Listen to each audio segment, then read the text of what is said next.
Who said that? Jacob. He said all that? Yeah. And then he got out the car and held like direct eye contact with Jacob. Down here? Yeah. On the street? And he was like walking up to a house and he had like a towel in his hand. Yeah. Like there was like something in the towel. Yeah. I don't know what it was. Probably could be alcohol or something. But it was like in the rag and he was holding it like this. Yeah.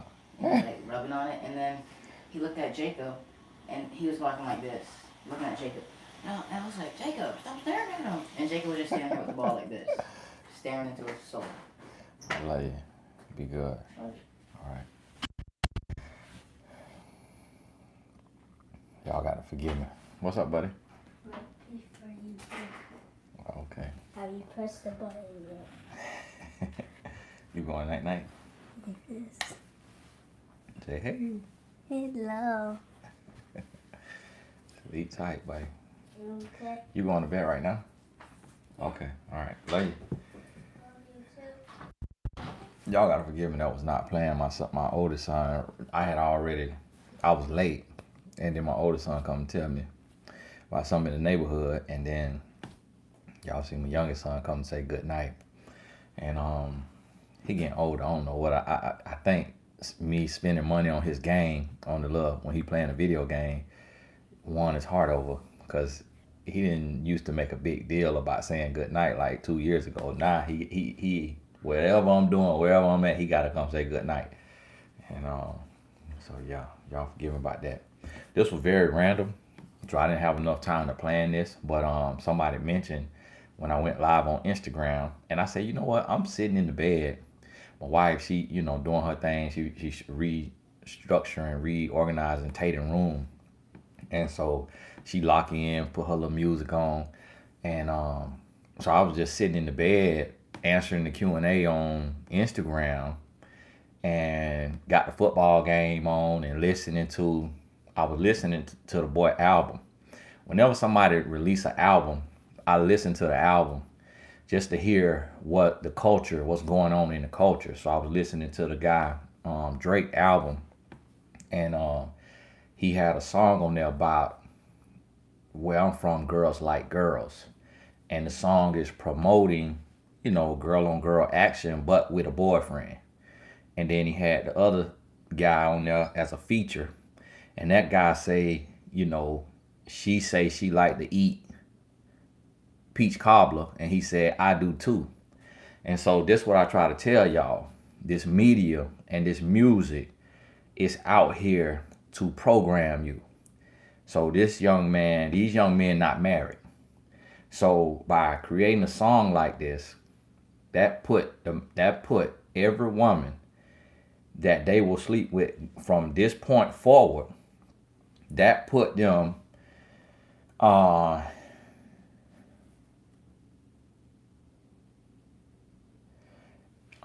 every woman that they will sleep with going forward, that put the woman in the mindset, bring a girl with you. So it's creating women in the mindset of threesomes, foursomes, what have you. And then what'll happen is women who listen to that, who don't have morals and values, and were not raised with a parent or a guardian that was very active in their life and very intentional in their life, they'll start to say, oh, I need to be doing this for my man. I need to be bringing him a girlfriend. And it's just how the subconscious mind works. It's how that programming works. And so that's why I listen to this stuff. And I'm gonna tell y'all, that's nasty. It's nasty to be hollering about a threesome and all that, and just giving your body away like that, and letting men have fun with you like that. And it's just because men don't think about the soul ties. When these men that's doing this and talking about this, they're not thinking about the emotional damage that's happening and what's happening with them women and how they feeling after doing that. And but this the world we in, and that music is so powerful. So it'll have people really doing that who just on the verge, on the fringe, and not knowing. So, we got to understand that, hey, God bless you. Welcome to the new members of the Blessed Tribe who joining. Make sure you put the hashtag Q in front of your question. I seen somebody post one, but it's gone. Am I for entertaining a dude in prison? Does that make me desperate? He's done 6, got 6 more. It sounds desperate. It does sound desperate, especially if it wasn't your man before he went in. And me personally, I never really see that work out too well. Um, Being faithful is a moral act. So if a guy goes to prison and he's guilty, that means that he lacks morals in a certain area, and so he became a criminal. And so it's hard to be a criminal and not have morals in with the law and then be faithful. And so that's why I always tell y'all, you got to judge a man by his character. So if a guy's a criminal, he definitely gonna be a cheater.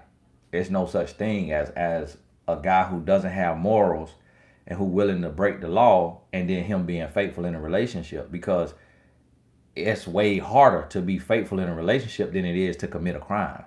It's way easier to sell drugs or to steal or to rob or to kill than it is to be faithful for a man. That sounds crazy to women, but it's just how the men are programmed and how we wire.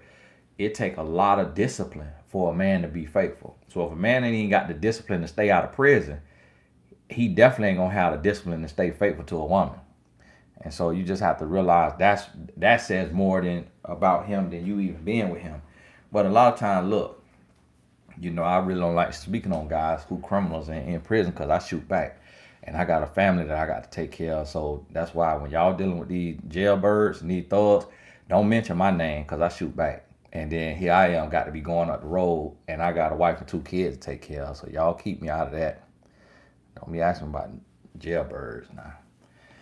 L. Lacey, God bless you. Listen, apply, be blessed. Amen. She trying to, L. Lacey say she tired of y'all asking the same questions now. Coco, God bless you now. Okay. Y'all hold on now. These questions flying in. Hold on. Let me see something now. Oh, man. I wish I had a way that they had a system that just keep them in order. I'm gonna start doing it on the computer, even though it be a little fuzzy. X wants to make it work. I want to try, but I want to take things slow. How long should be the courting phase? Be until becoming official again before I cut him off. Number of months. Well, listen, here's the thing. You either be in or be out. So if you don't want to be in and be all the way in, then that means your heart is not sure about going back. So don't go back and go back halfway. And so you either in, and when you in with an ex, that means you treat him like nothing ever happened before. You treat him like you just met him and you falling all in love again. If you bring all the past in and you got all that in there, then it's going to block you regardless of what he does. So you either all in or you don't want to go at all. And so this is a new development in my answer, because, in the past I would say, be with them and take it slow, keep your guards up, and which all them things still are true, but you can't treat him like he's on probation. Meaning you can't treat him like, he in a halfway house. He have to feel like you love him and you all the way in with him, even though you watching and you paying attention. So, you just gotta be mindful of that. If your heart don't feel sure and ready, then don't do it. Keep going. Don't force yourself to try to make something work if you don't feel good about it. Listen, y'all, it's hard for me scrolling back up to the question, so get your question in, and you're hard scrolling all the way back up, and try to keep all comments out the chat and just questions, so I could see the questions a lot easier if y'all could help me with that. What do you say about taller women dating shorter men? I am 6'2" and men half my height approaching me.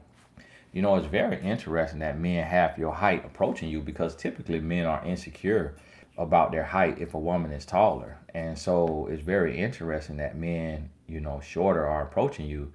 And so I'm not sure if that's their confidence or if that's the little man complex that people talk about, but or it could just be your beauty to them, like your beauty is striking, and they're like, hey, I hear men say stuff like, I climbed that tree, or we the same height when we laying down. I've heard men say things like that. And so some men may not care, or it may not be insecure. I also remember um, celebrities, a lot of celebrity men has made being with a woman who's taller, they've made it cool, they've made it popular. And so you see these guys who are, 5'4", 5'6", 5'7", 5'8", and they with a woman who's taller than them. And now the guys got money. If they stand on their money, they tall. But typically it's, yes, Tully, the live just started. Then typically it's the other way around. But that's very interesting to me. And so here's the thing: if you don't mind being with a shorter guy, then it's worth going on a date to see if he got real confidence or if that's just a complex. Soon to be ex-husband professing his love, but living with the side chick, said he wanted to work for his family again, but he turned around and messaged me he is gonna be with her. Does he love anyone? Probably not. Probably not. It don't sound like he knows what he wants. He sounds very confused, stuck in the middle, just kind of going. I personally don't understand those kind of men. It really don't make a whole lot of sense to me. So the feeling that I get is those type of men are very hurt from childhood, like very torn, very scorned, just really, just tore up from the floor up, and in a lot of pain, and just seeking a pain reliever and using women as that pain reliever, and not really considering the hearts and that they damaging in the process of trying to soothe their heart. That's the feeling that I get when men do that kind of stuff of age. Like almost every man does it like in teens and early 20s, but once a guy's like of age and doing stuff like that, it's kind of mind-boggling. Met him at public place, started texting, and he started making comment of my body in a flirtatious way. Red flag. It's not that big of a deal. If it was disrespectful and it hurt your feelings and it felt real, like if it's like, whoa, you really got a nice shape. Like if it's like that, then it's like him just stream of conscience, thinking out loud. You could tell if he meant something by it. But if it's like, girl, I would drink your dirty bath water, I'll do this and do that to you, now that's disrespectful. And he has no respect. But if he's like, wow, you really have an amazing shape, like you really are blessed. If it's something kind of like that, then it's more so, in awe, thinking out loud, trying to be nice, fishing for a compliment, trying to, strike up conversation in a nice way. So you could tell if it's disrespectful or not, if he means it to be raunchy or disrespectful. Luciana, God bless you. Would you say is a good idea to join online dating to simply practice going on dates and socializing versus not doing on dates at all? God bless you, Luciana. Glad you're here. I could tell you knew. I never really ever condone online dating. Only when somebody is 50 years old or older. And the reason why I feel like at that point, sometimes women start to get desperate. Men start to get desperate once they hit 50. And so it's like desperate measures. And it's kind of like, try, shoot your shot, because some people may feel like they only got 10 years left, 15 years left, 20 years left. And it's not the same as being 20, 25 anymore.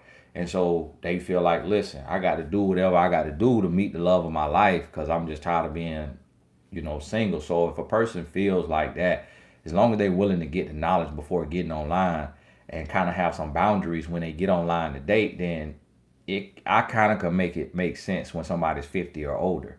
And also because they've been here, for a long time and have seen a lot, heard a lot, done a lot. So I expect them to be able to pick up on games a little better, even though sometimes that's not the case.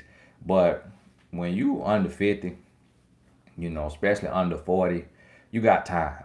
Get out in the real world, get around, walk around, be out, go to events, just get out the house. Get on eventbrite.com or whatever the event ticketing site is in your area.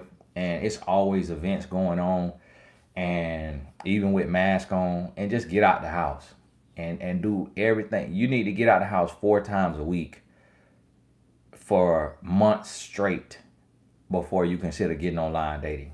Online dating is so tricky. It's men and women who make a complete living off of online dating, just getting money from people. And so it's just way more of that than it is genuine people looking for love. So you could get on there with a genuine heart, but by the time you meet somebody like you done been raked over the coals and dogged out. And when you get online, you got to realize the online is like a smorgasbord. It's like hunting ground. It's literally like it's like a lion going to a prairie of a lot of gazelles and just getting to just hunt all day. That's what online dating is like. And so I speak from a male's perspective. Being a man, I realize it is countless women who are single. So literally as a man, if I was a single man, I could walk down my street and meet 2, 3 single women before I get to the stop sign. And so for me as a man, it makes absolutely no sense for a man to be online dating. So that's why I can't trust it, because if a man gonna get online, you got to realize the killers, the serial killer, the scam artists, that's where they're gonna go. They're gonna go online because they can hide behind a fake picture. They could hide behind some lies. They could send these messages. They could get your information. They could get your phone number. They could look up your phone number. They could do a reverse search on an app for your phone number. They could find your real name. They could find your address. They could get on the black web, find your social security number. They could do so much to where you become prey when you go do online dating. I am extremely, extremely against it unless I create the app myself and I put in foolproof, a bunch of safe stuff, a bunch of all kind of different hoops and things you got to do to where it's weeding out the people that's playing games. To where if you a scammer, you drained and exhausted by the time you get to send a message to somebody. You got to be on there for real love. And so I'm telling y'all, get out the house. Get out the house. I have a guy I'm interested in, a IG. We both follow each other. I've let it be known I was interested through a mutual friend. He likes my pics, but has not said anything to me at all. Why not? He probably taken. He's probably in a relationship and just trying everything he can. He's fighting as hard as he can to be faithful. Or he's not interested in you. He's not attracted to you, but he doesn't want to be rude and mean, so he just sends little likes to, be nice. But don't read into it. If a man is not direct about his thoughts or feelings, then don't read into it. Don't wait on it. Don't play with it. Go on about your business. My baby daddy is 48. He told himself he'll be single forever after divorce and raising 2 oldest kids. I'm having thoughts, feeling I messed up keeping this baby when I know it's a blessing. He didn't want another. Well, you make your bed, you lay in it. You was sleeping with him, you was sleeping unprotected. Now you pregnant, and you also was doing that for yourself. So you got to realize that, realize and understand that. Y'all got to forgive him. My thing had cut out real quick though. Hopefully it's back on. Can y'all hear me? Sometimes my Wi-Fi be acting up.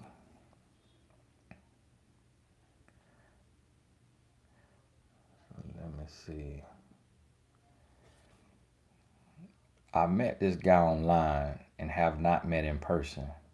However, he does call me a lot, and every time we talk, It be hours on the phone. He says we friends, but why hasn't he made a move on me and asked me out?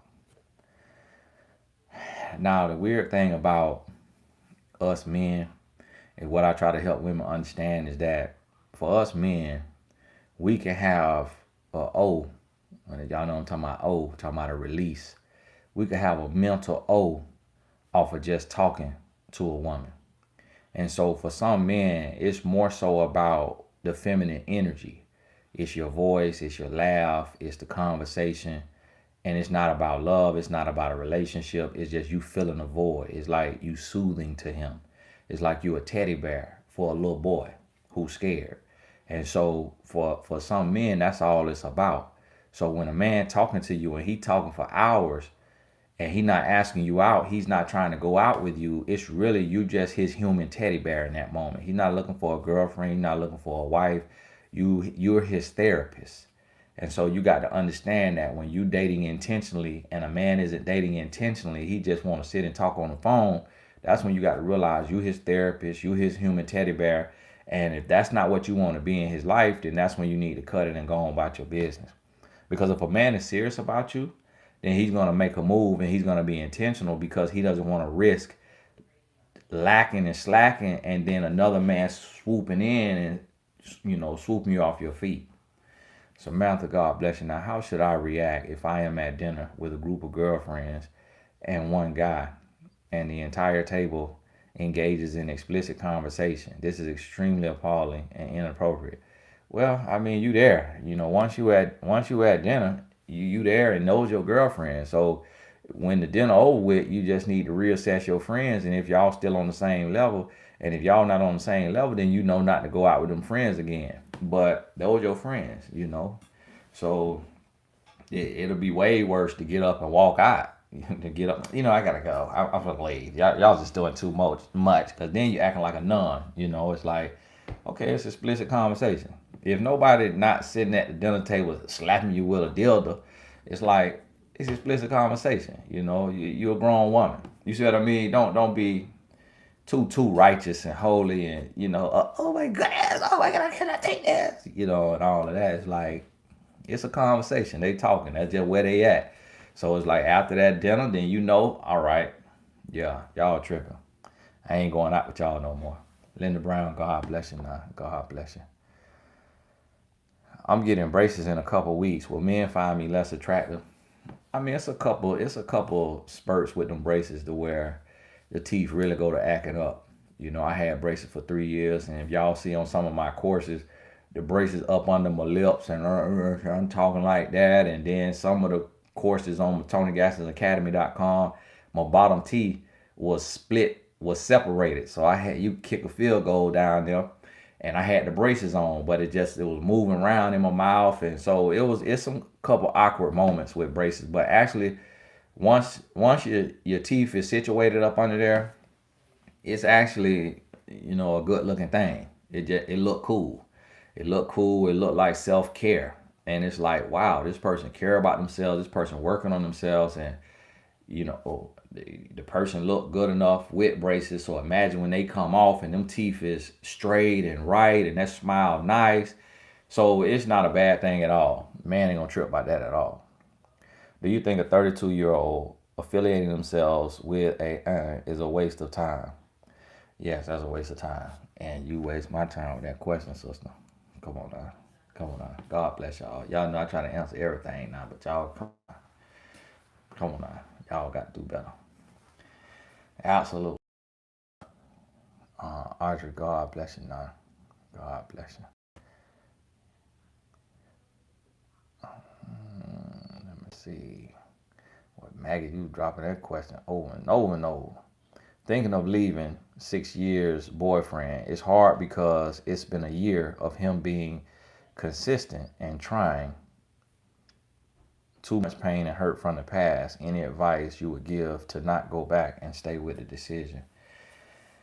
Well, that's a rhetorical question, kind of, because you already know what you got to do. You already know what you got to do, and so a lot of times it's just it's really like addict going to NA or AA, and then they have to get a sponsor, like an accountability partner. When they get weak, they can call that person. That's essentially what you have to do when you getting over a relationship. You got to have a life coach, a therapist, somebody that you can go to when you feel like calling him back, when you feel like taking that phone call. You can call that person and talk to them, and they talk you off the ledge. And so it's really doing the common sense things. None of this is rocket science. It's really the common sense thing, putting one foot in front of the other. Cheryl, God bless you now. Let me see here. Oh, did I miss, hold on right quick. Audrey. Okay, I almost missed you right there, Sunshine 20. God bless you now. Relationship lacks intimacy since prego. Baby 6 months now, but it's often 2 months between. We hug, kiss every time, but I worry maybe he lost attraction. Good man, but don't understand how he goes without. Says he don't think about it as much now. Mid-30s. Yeah.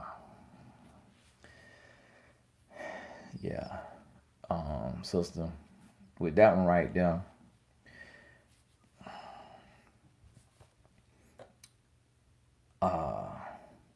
that's typical. Now you say you go months without. So when y'all do go, that mean it working. That thing get on up. So that's probably not ED. Probably not ED. And so what that typically is Angela with pornography, nasty movie. That's typically what's keeping him satisfied, or a whole nother woman. So if it ain't ED, the dysfunction, then that release coming from somewhere. And so he just ain't no asexual all of a sudden after having a whole baby. And it ain't always about losing attraction. Sometimes it's just somebody else on that computer screen, on that phone screen, that's just unreal, and he wearing that thing out. About to get the skin off that thing. And so he's so released, he's so done that he just ain't got nothing left. And so sometimes you got to look a little deeper, You got to look a little deeper and see what that is. Roxanne, God bless you. I'm a therapist. I just started your life coaching. Can I go deeper as a life coach? I'm not sure what you mean by deeper as a life coach, because you could go, if you go deeper than life coaches, then that means you're doing therapy. Meaning if you go into trauma bonds and childhood trauma and all of this stuff like that, that means you're doing therapy. Now, they could come to you as a life coach and hire you, like from mymentor.life. You can be on mymentor.life and they can hire you as a life coach. And if they bring up stuff that you can touch on in therapy, then you just have to look at your therapy license and see if you legally allowed to, do therapy with somebody who's in another state, which I would assume you may be able to because of other sites now that have popped up that therapists are doing virtual therapy through an app, doing through text message, through phone. So they must have changed some law, but Andre, fantastic. But it would be therapy, and not coaching. Because with coaches, we don't have treatment plans. Because with therapy, you go to school, you get a degree, you get certified, you get licensed by the state, and so you could get audited. And I don't know if y'all have to do like updates, like recertifications, or like continue learning in whatever state. But therapists, you have treatment plans, and so as coaches, we don't have treatment plans. It's really just based on life wisdom, just what we've experienced. So if something has been studied in human behavior by with what you learn as a therapist, if you learn, like, if this person went through a lot with their mother or their father, if there's a term for that, that describes that experience or their feelings, life coaches don't use those labels. I said labels, and somebody's like, therapists don't use labels, but it is a label. When you say trauma bond, that's a label. You know, childhood of you know, that's a label. Like, that's what I mean by labels. Life coaches don't use that. And so, because we're not trained in that, because what we're doing is listening, asking great questions, helping them come up with a solution of what they could do in the here and now. And so, the beauty about today, a lot of therapists are also becoming coaches because it's some stuff that therapists don't do, like work with their client on their book, on their nonprofit organization. I asked a therapist about that one time. He was in Baltimore, Maryland, and I was like, can you help a client write a book? And he was like, absolutely not. I'll get audited out the yin yang. He was like, now I can refer the client to you. And I was like, oh, okay. And so it let me know. So coaches kind of hands-on in that aspect, help somebody start a business, turn their pain into purpose, and walk them through the whole business process, the LLC and all of that. And so that's where a lot of therapists today are also adding coaching to their bio, to their resume, to their offerings. But if you're a therapist, you actually don't need to be certified as a coach. You know, coaches period don't have to get certified. It's not required by law. But it is good if you don't feel 100% comfortable about the industry and you want to learn. It is a good thing to do. Is it bad to feel indifferent about dating? It's not bad, but it means you should sit still. Because if you can't date intentionally and know what you want and know that you're out there for sure, you'll end up getting hurt. So just sit still until you don't feel indifferent about it. Starfish, bless you. How to respond judgment from friend, fam for leaving grown boy because they only saw him as perfect. Didn't see his toxic control, disrespect behind closed doors. Well, explain that to them. Tell them the whole story. You know, if they only saw one side, you got to enlighten them to what they didn't see. Can God bless you. And if they don't want to listen to that, then, you know, they just miserable in their life and don't mind if you be miserable in yours. Told the guy I'm not comfortable with him coming to my place, vice versa. Still hasn't mentioned taking me on a date. Am I forcing or just let it go? Go and let it go. Go and let it go, because it's common sense for a man to take you on a date. But the reason why a man don't take you on a date is because he got another woman. He either got another woman or he flat broke or he juggling women and he don't want to spend no money on nobody. And he just looking for something on the side or he just looking for a woman he can sleep with. But it is very common sense for a man to take a woman that he talking to on a date. Even if y'all going to walk around the lake, going to walk downtown or wherever where you just go up to that pizza restaurant and buy the pizza by the slice. So you spending, $10, $12 getting a couple pieces of pizza and a couple bottles of water, and then y'all just walking downtown, people watching. You could do something like that very cheap. So if a man don't think about that, it's because he got another woman. He got another woman, or he not looking for a woman. He just looking for somebody to sleep with. Someone that I grew up with in church, never anything between us. He moved out of state for years. He recently started calling and talks for 5-6 hours. He asked me to come visit. I don't know if he likes me in that way. If he talking 5-6 hours, something going on. Something's going on. So either you done got a raise or you got a good job and he done heard you got some money, or he done seen you on Facebook or Instagram and saw that you looking better than he used to think you look, or he just went to his black book because his relationship ain't work out and he's like, did I overlook anybody in my past that could have been the one, that could be the one, but I ain't shoot my shot? Like something going on. That's not like a man to be talking no 5-6 hours. Linda Brown, God bless you. Now I don't know if I said that, but God bless you now. R bless you. I've been separated for over 1 year. We're supposed to file our papers, but he hasn't said one word since moving out. Is this control or games? It may be neither. It's just he may not really feel a need to get divorced. Probably like he ain't feel a need to get married. And so until he meet a new woman that he want to marry, it may not really matter to him, because if he out and about living his life, doing his thing without religious conviction, then he knows that that marriage kind of keep you stuck as a woman, because he know you got more class and self-respect and dignity than to be out here sleeping around and dating and you married. And so it could just be to just keep you stuck, and he doing his thing. So you got to go and file your own papers and, tap into the part of the law to where if he don't sign, you get to go on ahead anyways and just do that. Reality check. God bless you now. How to increase the probability of men approaching me.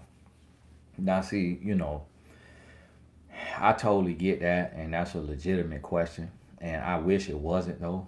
I really wish y'all didn't have that question. But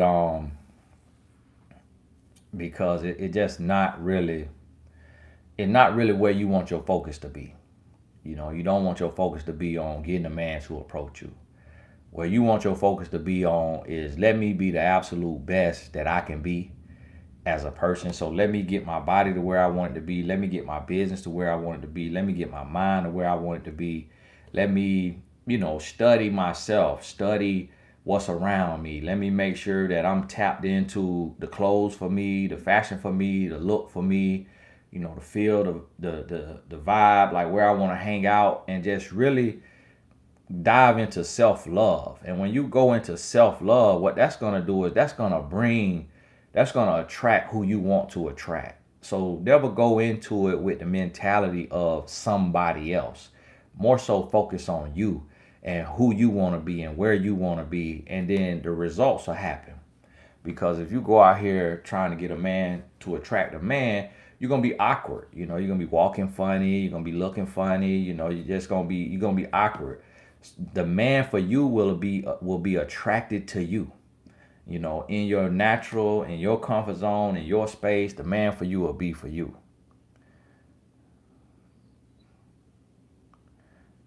Let me see. Will a man keep calling you his wife and not mean it?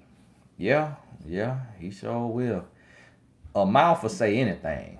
So that's what you have to realize. A lie gonna tell a lie. So all you have to worry about is the actions. Because we used to say, when somebody say something, we say that's what your mouth say. And so you can't listen to what somebody's saying. What are they doing? What are they showing you? That's all that matters. Was in the 26 to 35 group today, but didn't have enough time to answer my question. When you mentioned don't buy a home until marriage, is that also meaning for single moms? What I mean by that, yeah, it means for single moms too if you want to get married. If you want to get married, if your goal is to get married, there's no sense in rushing to buy a house, because a lot of times people think, I read an article in Forbes one time, a lady and her husband, they had bought a house and they sold a house, and she was like, I'll never buy another house because it just don't make no sense. Because a lot of people call a house an asset, but a house really is a liability, because it's just a way for the bank to loan you money and make money off of you. And until you absolutely know where you want to stay, where you want to live, what you're going to do, that's your plan. Like, because you could buy a house and then you could meet your husband the next month, and then y'all supposed to move to another state, and then your house don't sell, or you got to take a loss on it, or you done been paying interest on every payment leading up to it, to where you really ain't knocked nothing off the principal. And so if you plan on getting married, until you just get to a point to where you got a plan to where if you get married, you're going to turn this house will be paid off, or you're going to turn this house into a rental property, or something like that. But it's no different than renting. But except for rent is you don't own the house, so when the roof leaking, the owner got to pay for it.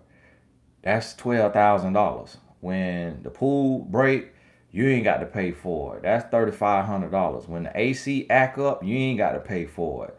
That's $1,000. If you need a new AC unit, that's $7,000. So a house come with so much.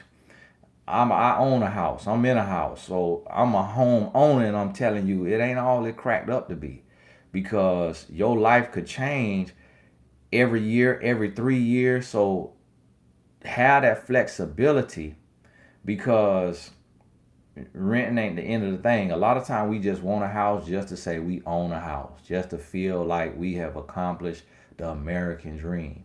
But really, when you actually think about it, it's the bank winning. Because even if you pay off that house, you still got property taxes. So guess what? If you don't pay your property taxes, your house getting taken. So you never own anything. You never own a house because you got to pay property tax for the rest of your life. And when you die, whoever get that house, if they fall on hard times and they can't pay property taxes, the house still getting taken. So it's really, it ain't what they done made us believe it is, but that's what the media does, because this is a way that banks and the financial system get absolutely rich, because by the time you done paying for the house, you done paid back for it twice. Whereas the person who own it, if you renting from them, they bear all the burden. They the risk taker. They taking the chances. Because if you stop paying rent, they got to go through all kind of stuff to get you evicted. They got to spend all kind of money. If it's a moratorium, they can't even kick you out. So the homeowner actually be the one that's really taking a huge risk. So if you single and your goal is to be married, it ain't nothing wrong with renting a house until you know you got a solid plan and you know what you want to do with your life. You know where you at, where you going. Then you could put your digs in, buy you a house where you know you want to live, stuff like that. Crystal, Mata, God bless you. God bless you. I don't know. I'm 23 years old, never been to college, but still financially stable and independent. I want to live a purposeful life and do something I love, but don't know where to start. Any tips? Well, do what you love. Write down, identify what you love. What is it that you love? Write down your gifts. Write down your passions, and then marry the two. I got a course called Entrepreneurship with Purpose, because I didn't just want to make money. I wanted to earn a living living my purpose, and being able to build a business around my purpose so that every day I could wake up and do what I'm here to do and be able to earn from that, versus giving 40 hours a week to something that I'm not called to do, and then only having a little bit of energy for the thing that I'm put on earth to do. So that's what I call entrepreneurship with purpose. And so take that course. Since you financially stable, that means you able to afford it, and take the time and sit down and go through the work and do the work and process it and really get that in your spirit. And in there, you'll be able to develop, identify what it is you need to start doing.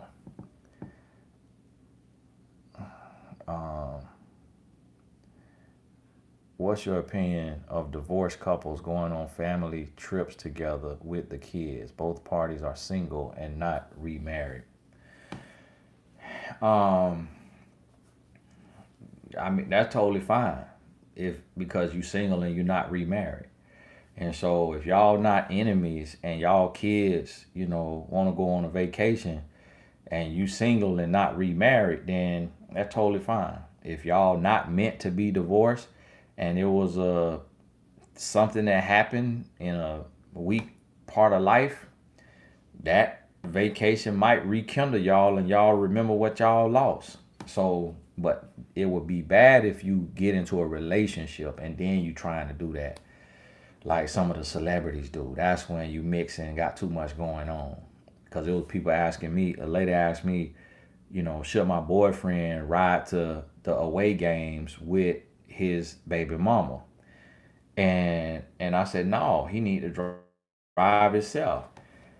Because when he with her, you don't know if they bonding, and you don't know if, what's going on when they get to that away game, especially if it's somewhere they stand. You don't know if they sleeping together. Like, if he want to go to his son game, he is a new relationship. He need to be in charge of getting himself there. And if he ain't got a car or he can't rent a car, then unfortunately he got to let his son know, I'm down on my luck, man, and I'll catch you next game, if he want to be in a new relationship. But because that's disrespectful to the person. So the child mother, she probably like, yeah, it's cool, he can roll with me. I just want my child to be happy. Yeah, it's easy to see. You not the new woman. And so, I asked my wife about that. Did that scenario. She like, no, you'll be renting a car. She like, you'll be renting a car to go to your baby mama, to your son game. If she was my new woman and my ex woman wanted, I wanted to ride with her because I ain't got no car. She like, you'll be renting a car because there's a lot could go on in that car. And so when you done, you done, and it becomes a business transaction. But if you single and not married, then you do what you want to do. And it could trip you up now if you're trying to heal. How can you recover from talking too much and telling too much of your business? You really ain't can't recover from that. I mean, if it's out there, it's out there. Anything you say in the court of love can and will be used against you.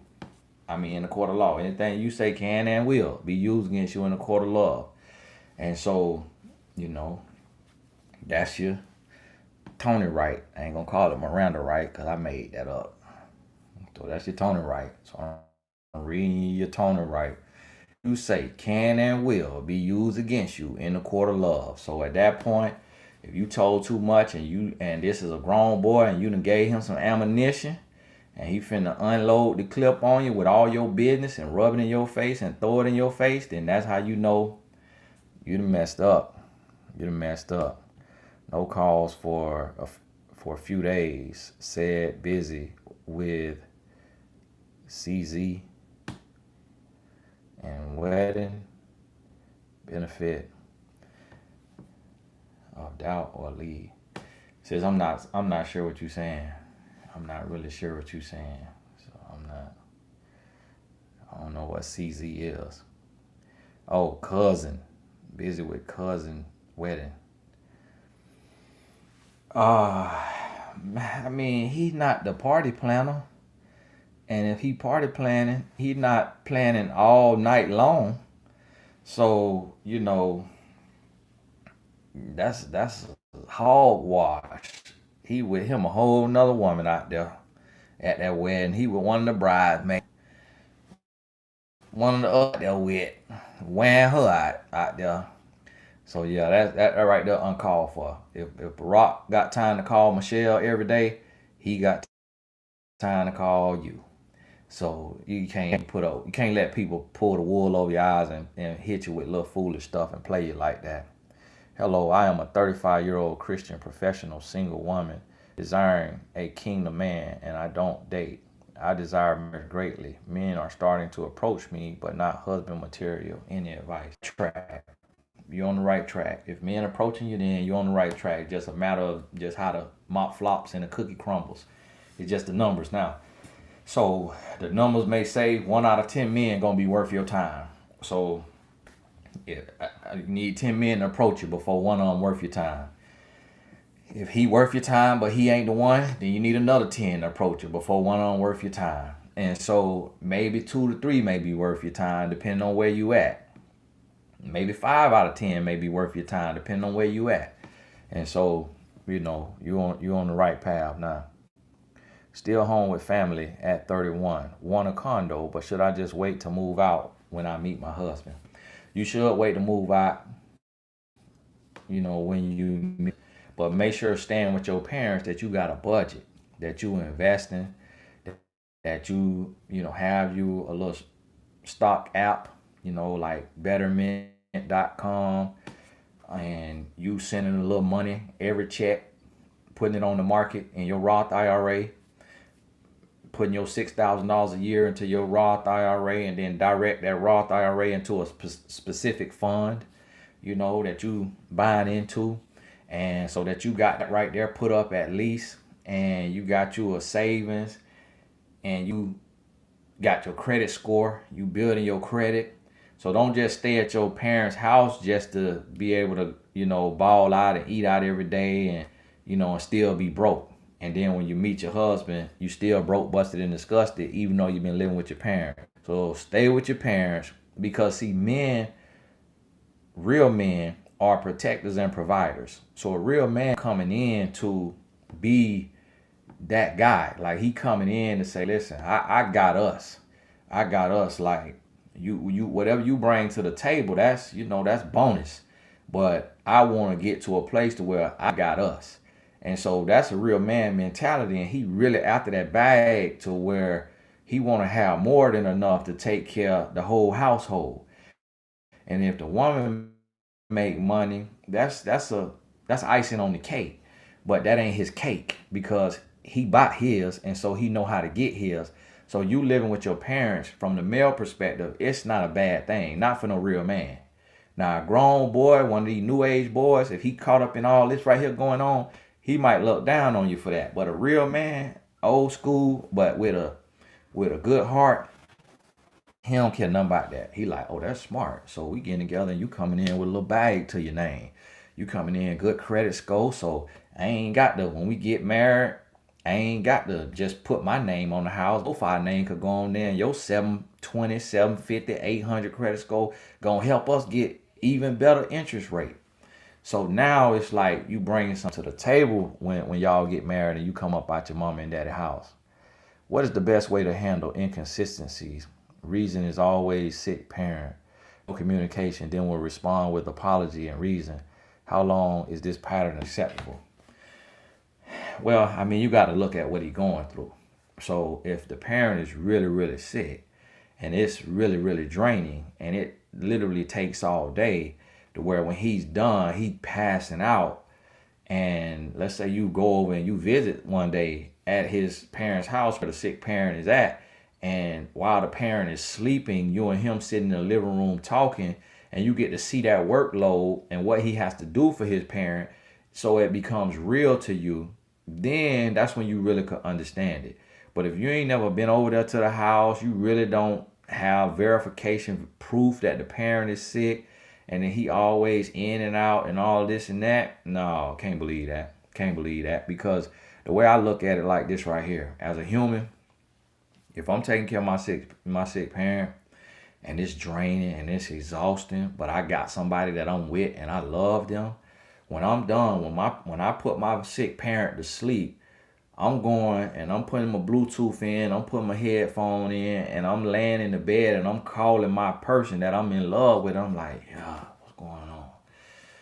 Oh, I'm so tired. You gotta forgive me if I'm falling asleep.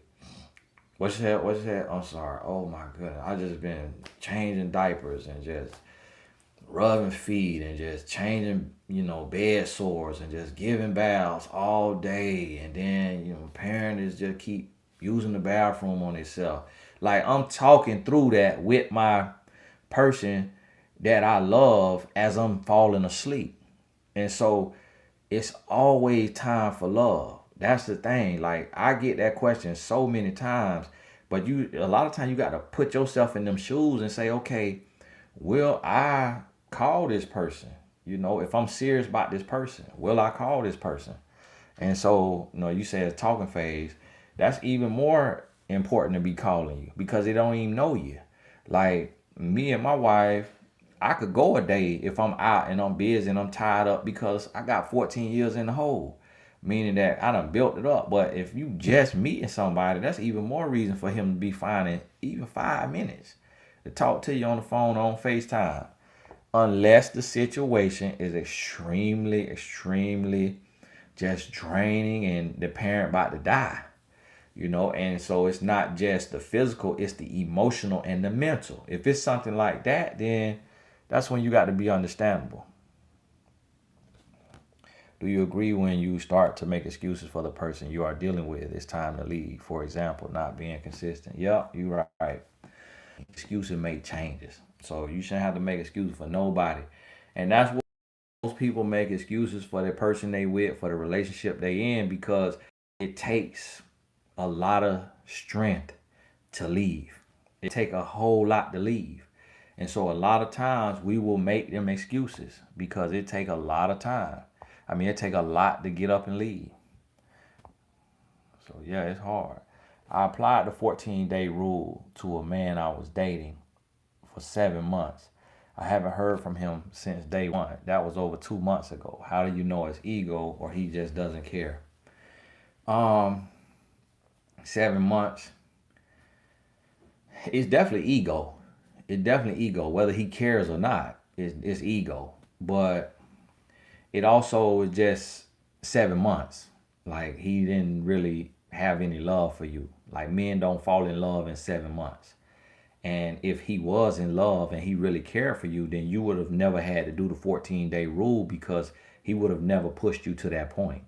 So essentially, he was sabotaging the relationship to push you away, because he wasn't man enough to say, I don't want to waste your time. I don't want to waste my time. We're not meant to be. So he just sabotaged the relationship by dogging you out or doing whatever he was doing to you to make you do the 14-day rule, because now it's on you. Now you're the one who left. You're the one who backed out because you didn't want to put up with what he was putting you through. So that's what some people will do when they don't have the strength or the maturity to just cut it off like a real adult and say, hey, this is not going to work. Make sure y'all put the hashtag Q in front of your question. What do you think about buying a house for me and a parent? I plan to travel for work, but want my mom to have a place and for me to have somewhere to come home to. Not trying to date. Still a bad idea. Not trying to date. If you're not trying to date, then, that's cool. And it's cool to buy a house. As long as, if you're going to get married one day, you're not attached to it. If that house could become your mama house and you make enough money to pay that bill there, and if you still putting into your house with your husband if you working, or if that's required or expected by your husband, it's totally fine. But at the same time, it's like there are houses that is owned by a real estate company. So as long as you pay the rent, they're not going to kick you out the house, because they are in it to buy and hold. It's different when you go and you talk to the realtor and you about to rent a house and you renting it from a family who they just renting it out because they went up north or because they got called over here or over there, but they really trying to sell it, but it's not selling, so they renting it. That's when you could be packing up and moving every year. But if you renting from a real estate investor, you gonna have that house. They buying and holding. And so you can even sign the lease for more years if you want to. I wouldn't recommend that, just in case it's a, crappy place and it's stuff you can't see just by through a walkthrough. But don't force buying a house. Don't force rushing that process, especially when you're young. Don't get caught up in this American dream stuff, and the next thing you know, you got this huge bill, this huge thing that got all this other stuff. Like, don't rush it. Don't rush it. It's cool. And then, it's your mama. They got nice apartments too, and y'all if you ain't got no kids, you her child, just you and her, condo in the sky, overlooking the water, gated, nice condo. It don't have to be a house. Like, don't force that, because especially when you young, because you really don't know what tomorrow bringing. And but if you just finna shut it down and you say forget relationships, okay, there's people that do that. On your mentor life, do you have coaches that would be able to get me to get motivated to find a hobby or what I like to do? I've worked 2 jobs for the past 5 years. My life consisted of work only. Not really. Coaching is really for motivated people, so you kind of go in looking to change, looking to grow, but nobody will be able to do anything for you that you don't want to do for yourself or that you can't do for yourself. It's something that you got to go in and you say, okay, I'm ready to activate.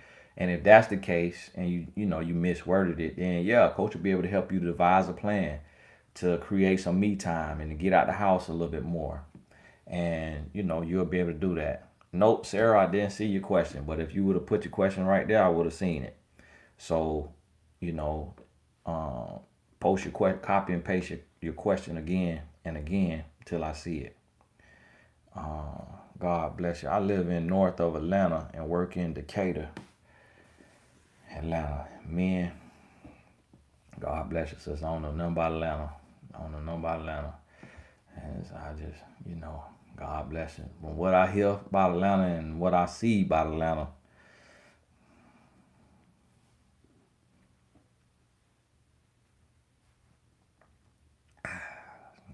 You might want to move. Fiance left blended family and is troubled by drowning. Let go or pray and stay. It's time to let go, sis. Time to let go. Time to let on go. You can't beat nobody else's addiction. Make sure you put a hashtag Q in front of your question. Let me see. I noticed that a lot of people want to pick my brain, family, and close friends, but don't want to support my life, career, business, coach sessions. Is it bad that I stopped jumping and answering the phone? Yes, it'll be bad that you stop answering the phone because that ain't who you need support from. You know, you never really get support from the people who know you. So you can't really expect that, or you'll be disappointed all the time. I mean, I'm a coach and I've been coaching since 2007, 14 years. There has been 2 people who knew me before I became a professional that have hired me for coaching. 2 people. And so it's just not something you should wait on or expect. So really what you see friends and close family as, see them as on the job training.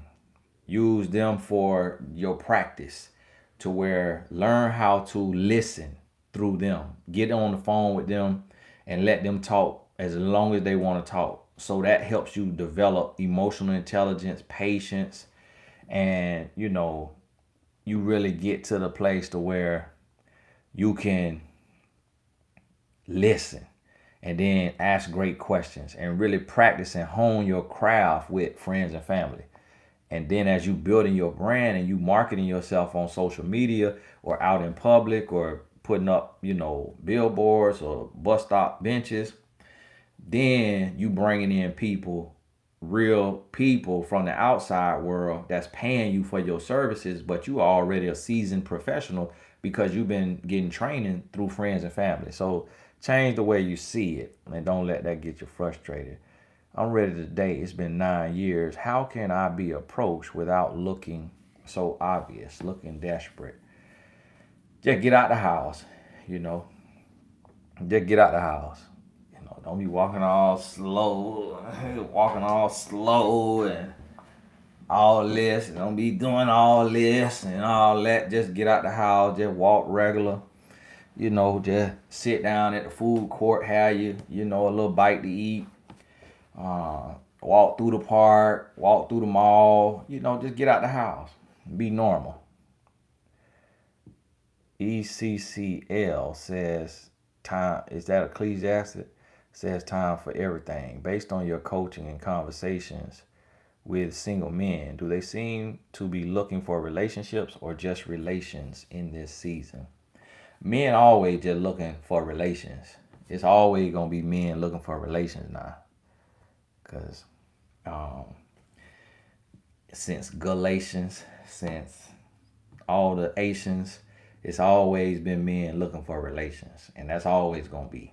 That's how men just trained by society and all of that. So, but today on our Zoom call, we had some men on the call and I was absolutely shocked. That never really happens.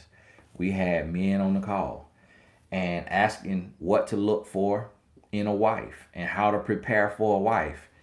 And that was in the 26 to 35-year-old call. And I was shocked by that. I was like, wow, that's the first time I feel like that didn't happen that I could remember. I know it didn't happen before, but barely. Been working on myself with life coach and therapist and focus on family, husband, 3-year-old son. Sis has been disrespectful and using me as a punching bag, has to confront her and got distant from her, but it hurts. Advice. I don't know when you say sis, if you talking about his sister or your sister, But either way, it's gonna hurt. But what you have to do when somebody hurting, you gotta flip it, and you got to realize that hurt people hurt people. So if somebody hurting you, that means they extremely hurt. That means that they so miserable, they so bitter, they so upset. I remember my sister used to practically about cuss me out because I wouldn't give her money and I wouldn't loan her my car. I wouldn't buy her a car. I wouldn't buy my mama a house. I wouldn't buy my mama a car because they thought I had more money than I did. And she was saying, "Oh, okay, your sister, yeah, that's jealousy. It's jealousy. Is she probably, little do you know, she probably got a man that's abusing her. It's probably a man abusing her, probably a man gave her STD, or a man stole money from her. Like if she using you as a punching bag, she is being punched on. Whether that's physically, spiritually, emotionally. People just don't hurt people for no reason. People hurt from their hurt. So you always got to understand that, and sometimes you got to realize that and just pray for them and talk to them now, check them. Like my sister, I remember she getting slick out the mouth. I cut off. It probably was about a year I ain't talked to my sister, and that's my only sister. But guess what? When the Lord finally gave me the release to talk back to her, I talked to her. My sister ain't tried me since. It's probably been a couple years. My sister ain't tried me since. Because when I showed her that she could get cut off and that I don't need her to be peaceful and happy in my life, and my life went on, I ain't lose a wink of sleep. And that's my only blood sister. But my peace mean more. I'm going to protect my peace. You're not finna run me to an early grave in the name of we blood. No, absolutely not. Bye. Block. I blocked her. She couldn't even reach me. My mom was begging me, talk to your sister. Tomorrow ain't promised. I say, listen, if she gone tomorrow, I'll be at peace because I protected my peace. And I ain't did nothing to her. I ain't disrespect her. So if that's how she want to go out, that's on her. I'm not finna let that. I ain't finna let somebody abuse me and beat up on me and dog me out and talk to me any kind of way and take out all their pain on me. Absolutely not. And I'm up at night and it's stressing me out. I'm about to have ulcers and I got stuff I got to worry about. Listen, don't matter who it is. Anybody could get cut off. Anybody could get cut off. Don't let nobody drive you to no early grave stressing you out. Remove them from your life and teach them a lesson that if you going to come correct or don't come at all. You got to have that kind of energy on them. Is it a good idea to cross baby daddy and tell his parents before he claimed he will that they have another grant on the way due in a month? I mean, that's your baby. So you ain't got to tell his parents because that just nasty. So those his parents, that's his relationship with them. Let him tell them when he want to tell them. And if they never tell him, that's on him because that's not their child. That's your child. So you really should not care about whether they know about the child or not because that child is your responsibility, not theirs. And so that is his parents and that's his relationship with them.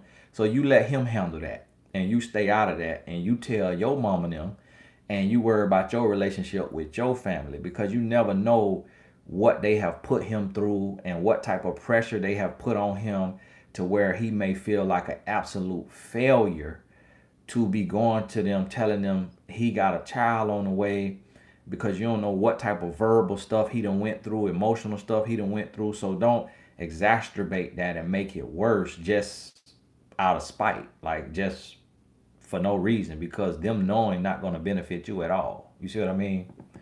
Now you see what Cher say, if you ask one question already, please don't post another one via Tony. Amen. So y'all try to, be respectful because some of y'all ought to answer your question 2 or 3 times from you because you making this your own Q&A when y'all see it's a lot of questioning here that I'd have missed. So y'all let me get the people who I miss before you post another question. I live in Miami and believe it or not, hard to meet people here. Believe it or not, everybody know that. Everybody know that. Man, what you finna meet down there? Any advice? I moved here from New York. That's another place hard to meet somebody. Find Miami to be a land for the lonely and single. Your thought? Absolutely. What's he supposed to be in a regular city? Miami, You go to Miami for a holiday weekend like this right here, Memorial Day. You go to Miami for Club Live and get on out of there. You know, the Fontaine Blue. Miami ain't good for nothing. But, you know, a party. Miami ain't nobody serious down there. It's Miami, Atlanta, New York City, them kind of places like that. It's too fast. It's too Hollywood. It's too showy. You know, it's too. Ain't nobody really looking to settle down and have no family and raise no family unless they already was there. You know, and that's just all they know. But like maybe the cities on the outskirts of Miami, you know, that may be a little more homely, a little more less, you know, showy and flashy and vain and superficial might suit you if you're looking for something real. But the men down there in Miami, they looking to scam. That's who been down there using my darn credit card, buying $200-300 worth of sushi. We on your tail. You about to go to prison, nasty fraudster. I called a sushi place. They gave me your name and your phone number. Got your number and look your butt up on your tail. Got the police on you. Somebody in Miami done hacked my credit card down there buying $200-300 worth of sushi. Probably trying to feed the whole bar. I say, my goodness. But that's how it be down there. So yeah, God bless you, sister. You might have to visit a little smaller city or something sometime. Go to Naples or somewhere, walk around. Told a guy smoking weed was a turnoff for me. His response was, okay, I'll stay from around you. Was I being too harsh? No, you telling the truth. That ain't too harsh. Now, harsh would have been, you know, calling him, no good, sorry weed head. Old pothead, you a low life pothead. That would have been too harsh. But saying smoking weed is a turnoff for me, and him saying, okay, I'll stay from around you, that just means, listen, you not bigger than this here addiction. I don't want you that bad as I want this here green leaf. So I'll holler at you. That's all he's saying. So it's like, appreciate that he real, and go on ahead about your business. Yeah, tell me about it. Tell me about it. Somebody hacked another one of my credit cards and bought a $2,500 medical device from somewhere. I said, all right. But see, you got no liability on credit card when somebody hack you. So I ain't worried about it because I'm going to get my money back and they but going to jail. God bless you. Hope nobody put nothing on your books. What are 3 ways to break soul ties? Easier said than done. You're in the right place. Keep doing the work. Keep doing the work. It's just really time, distance, space, and new knowledge. You know, if you get new knowledge and you're not talking to that person, entertaining that person in that way, in a romantic way, and you give it time and space, then that's going to help you. Hi, Tony. Can I begin healing and trusting my sister who dated a man I publicly dated right after me? It has hurt me. She's apologized and my heart went out for her based on her reason. Yeah, you could forgive her. You could forgive her, especially hearing her reason and why she did it. Like, think about this. She really got to be down bad. She really got to be down bad. She really got to be lonely to where she about to lose it. She about to pull her hair out. She losing it. Like, to date a man that you publicly dated and you her sister. Like, think about where you got to be in your life to do that. Like, she down bad. And so, yeah, you could forgive her, you know, love her. And she apologized. She explained why she did it. And a part of it was she feel you prettier than her. She feel you always get the man. She feel you better than her. She feel you get more opportunity than her. And she will feel good about having your sloppy seconds. And so, you know, and that's stuff that she may not articulate. But that's really where a person got to be to do that to they blood sibling. So, you know, you got to understand that right there. So let me see. Put your hashtag Q in front of your question. I try to scroll up and catch what I missed, but y'all forgive me. I'm 24 and I don't understand men playing video games. Is this something that can or should be overlooked? Um, it can be overlooked and it should be overlooked as long as it's not obsessive. Obsessive or excessive. As long as like he plays and he playing, an hour, 2 hours. Sometimes he may go 4 hours. If he go across 4 hours and he do that more than one time a week, twice a week at the most, he getting a little lost. He getting a little lost in the sauce. Especially if his bag ain't where it need to be. Now if his money up and he got money and that's what he doing his free time, then it's better than him surfing the web on a nasty site or on Instagram liking booty models pictures. So, stimulating his brain is giving him a challenge. So you just got to look at, is this thing intrusive? Is it he's super addicted? Or is this just his hobby? And then look at what you like to do and how many hours you give to your hobbies and the things you like to do. How do you know when you're ready to date after a divorce? When you could love like you've never been hurt before. That come from my daddy. My daddy told me that when I was trying to heal and do right and stuff like that by my wife. And he said, when you could love like you've never been hurt before, that's when you know you're ready. And so that goes for the same thing after divorce. If you're going to go into a situation to your next relationship and you're going to give the person 2 strikes and they ain't even stepped to the plate, then you're not ready. Finally built up the strength to leave the father of my kids 6 months ago. After watching your videos, he put me through 2 months, acts nice now, and like we're still together and won't move out. How to move on? Well, you say you left him. Well, you really ain't left him then, sister. You left him. Y'all live together. You ain't going nowhere. Yeah. Y'all still together, sister. If you ain't left till you gone. So if you don't have the money to move out, you ain't got first and last month's rent, then y'all still together. He could still touch you, you in arm's distance. He's over there listening to this right here, plotting on me, how he finna get to me, because you said you left him after watching my videos. Listen, they ain't got to do with me. Don't give me your credit. Don't give me your credit. You left him for you. You left him because you want to leave him now. Don't give me no credit because he come over here. You see what I'm saying? That's why I try to tell y'all, do not mention me. Don't give me no credit for leaving a relationship because I want every man to be there for their kids. And if one of these men come at me, they're going to be with the Lord. And I don't want that. I want everybody to be here on this earth for their children, with their family, with their loved ones.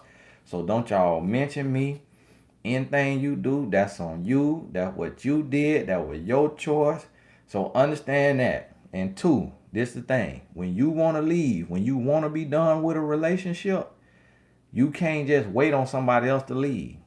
If you got to sacrifice, you got to work overtime, you got to save money, you got to rob Peter to pay Paul, to get on up out of there, to show that person that you really about this life and you really about this moving on, that's what you got to do.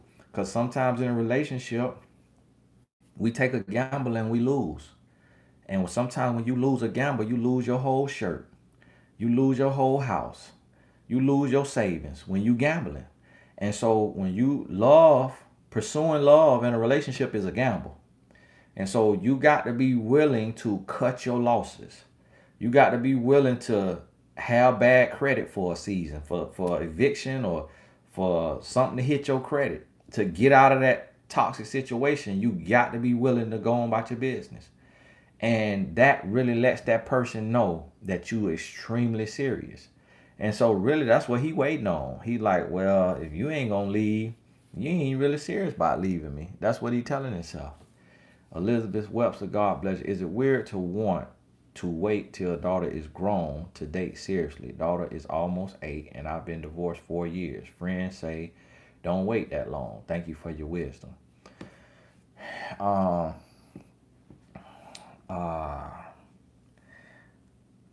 8 to date seriously. Well, here's the thing. It really comes down to how you define dating seriously. So if you mean letting a man move in with you as dating seriously, then it's not weird to want to wait until she grown. If you mean going on a date with a man and y'all being exclusive and y'all being an item, but when you are with him, you're leaving the house and your daughter has a babysitter, a family member, or you dropping her off at your best friend house or your mama house or whoever, and you going on a date and then you coming back picking her up, y'all going home, or somebody coming over that you know, love, and trust that's watching your daughter and you on a date. And even when your daughter get a little older, if it's your mom or somebody that you know, love, and trust, that's not a man or that's not a woman that, like little girls or what have you, somebody that safe, they not crazy, they emotionally intelligent, you could trust them to chaperone your daughter, to watch your daughter. You could even take a trip with your boyfriend, and y'all gone for 2 nights. Like, you could date seriously with a child, but what you should not do is try to put that man in your child life until you have thoroughly vetted him and you know that that is your husband and that y'all engaged or about to get engaged and you extremely happy he has proposed. Because even after he proposed, you still got a year before you have the wedding, or 6 months or however long. And so you've had time. You need to take, when you have a child, you need to take at least 2 years. When you meet somebody, it need to be at least 2 years before you marry this person, when you finna bring them into your life and you got a child. Because essentially having a child it was like an attempt to have a life partner. Like, you didn't just have a child from somebody that you didn't see yourself being with. Like, you wanted to be with that person, you wanted to make it work. 9 out of 10 times, that's why. Sometimes a one night stand or what have you. But so when you have that child, it's really the other side of wanting to be with somebody and from sleeping with somebody unprotected. So you have to expect that to change your life some, to change the trajectory, the path of your life. And so it's okay being single as long as you need to, as long as you want to. But then when your heart really starts to yearn for a relationship, it's okay to date. You just have to have boundaries. It's okay to date seriously. You just have to have boundaries so that you are the front line for your child. You are the front line of defense so that the person you're dating, you are vetting them and you making sure they sound, they safe, they smart, they good-hearted, they're responsible, integral, all of these things before you allow them to be in your child's life, to meet your child, to know your child, and be around your child and all that. Meditation room, God bless you now. Hello, Tony, I need your advice. I have a pastor who talks negative about me and makes false judgments about me personally. He avoids talking to me. I feel so defeated and confused at why he does it. Sister, I feel confused with you now. I mean, do the church got a board? If the church got a board, the Bible say, to go to that person with a witness. So me personally, it's like, do you and the pastor got history? Did y'all sleep together? Like, why he just picking on you out of all the people? Is it like a schoolyard crush and he like you and you ain't give him no play? Like, why he picking on you out of all the people? So we're missing something now. I find it hard to believe pastor just looked out there. Oh, okay, her. Let me talk bad about her. Yeah, let me take about this here congregation member right here. Just terrible. Get on in my mentor.life and talk on about the pastor. And you talk through this here. Now, me personally, I'm going to the board on this butt. I'm going to the board on him. You stand up here representing God, you're a man of the cloth, and you acting childish and petty. I got to go to the board on you. Got to go to the board on you. You still acting childish and petty, I might have to go to social media on you. But you see what I mean? I don't, anybody that's representing God, I don't play with them. I take the gloves off. I don't play. Don't be out here representing God if you ain't gonna do it the right way now. After a long-term relationship, I take the time to heal from it and get myself together. But men seem to just jump right into the next thing. Is that why their new situation will fail? Typically, it'll fail, but not all the time, you know. So the way men are, a lot of times what we do as men is we heal. If we trying to heal, we heal with the next woman. And that's the backwards and messed up thing that a lot of men do. But I believe it's because as men, the world kind of caters to us in the sense of a lot of times a man had a mama or a grandma or an auntie, or even if in the group home, the woman staff, the female staff versus the male staff cooked, cleaned, washed dishes, did laundry. So men are so accustomed to being taken care of by a woman that a lot of men don't know how to be single, don't know how to be without a woman taking care of him physically or emotionally, like cooking and cleaning. It's a select group of men who can do that, but that's not common. A lot of men need a woman in their life to be doing his laundry or cooking his food or washing his clothes, or just taking care of him mentally and emotionally. And so that's why as men we go from woman to woman, whereas with women you raise more independent. A lot of women are taught by their mother or their grandmother how to cook at like 9, 10, between 9 and 13. A lot of women are taught how to take care of a house and how to be independent. And a lot of men don't get that same teaching. Some do, but most men don't get that same teaching because most men have a sister, and the sister is taught how to do that stuff because of gender roles. I'm not saying it's right, but I'm saying this is what's real. So that's why men heal differently than women, because men a lot of times have been catered to and taken care of by a woman. And so that was the experience of most men that I know. And mama just being there and mama doing everything. And then even mama bailing us out of jail over and over again. Mama fighting the principal because the principal want to suspend us from school for a fight we started.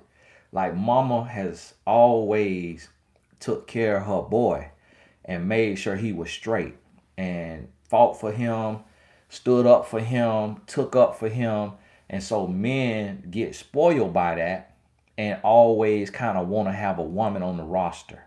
Whereas a woman, a lot of times mothers are mean to their daughter. You ain't gonna get no husband if you don't know how to cook. You need to know how to clean. You need to know how to cook.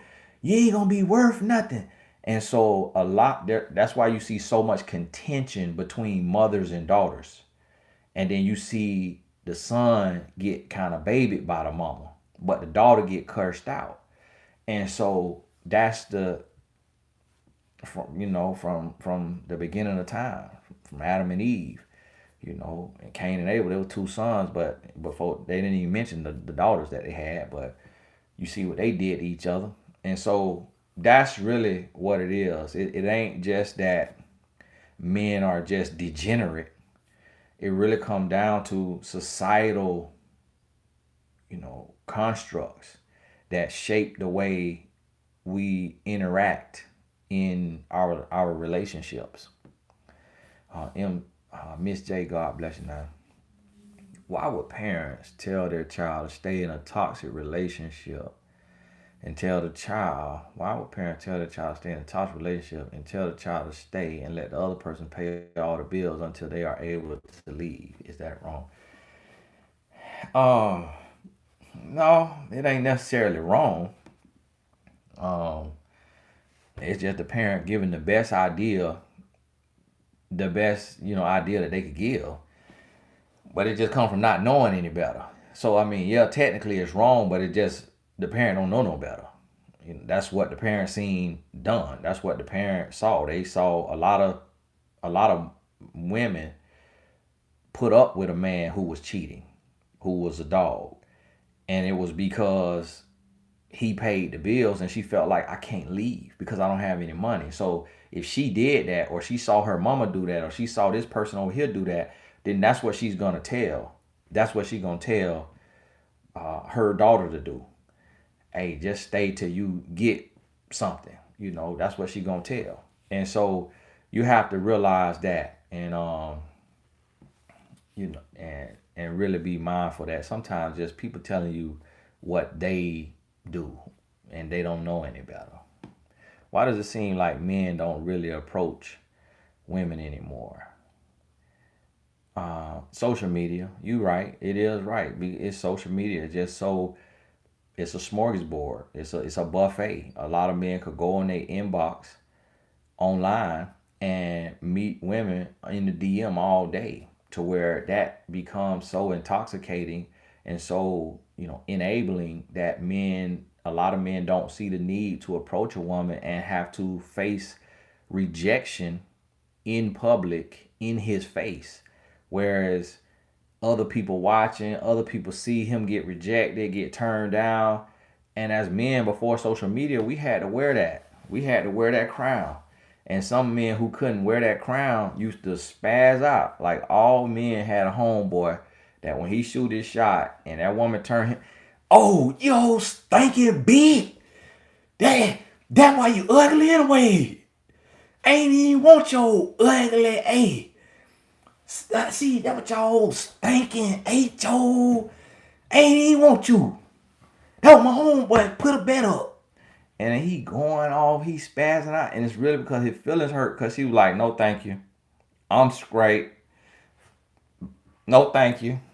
And he just upset. And it get worse than that. I literally have seen people on the news, women on the news, who turned the man down and the man took the woman's life. Like, it get that real.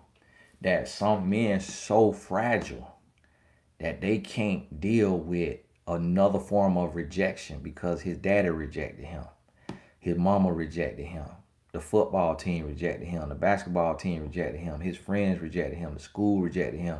So now when he approached this woman and she reject him, he don't know how to deal with rejection. But he can't beat the law. He couldn't beat his football coach. He couldn't beat his daddy. So he take it out on this woman, cussing her out, doing this and that. So now, to avoid that rejection, a lot of men will rather just shoot a shot in the DM where nobody sees it but him and that woman. And if she ignores him or rejects him, he could play it off, don't tell nobody that happened. And so social media has really, you know, taken away from men having the confidence to go, you know, up to women and approach women and shoot their shot. Nikita Lewis, post your question again, Nikita.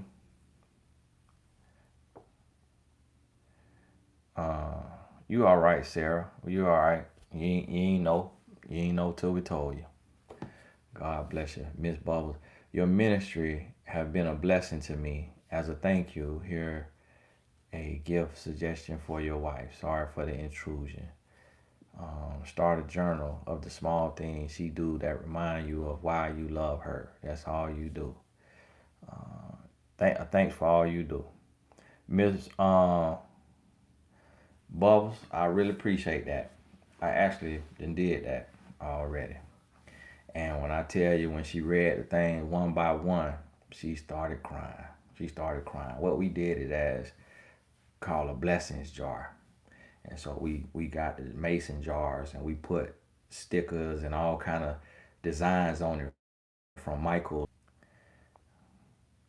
Y'all got to forgive me. The internet cutting in and out. I don't know. My wife might be having Netflix on now or something. Internet cutting in and out. It's probably trying to tell me to get off here. YouTube, like, man, you using up too much bandwidth. Get your butt on off here. Tamika, God bless you. What to do? I feel uncomfortable around my brother's new wife. He cheated on ex-wife with her. New wife extra friendly. I don't talk to the new wife. Well, you got to look at this. You know, that's your brother did that. The woman ain't do nothing. You know, that's just your brother did that. So you need to be upset with your brother, not with the new woman.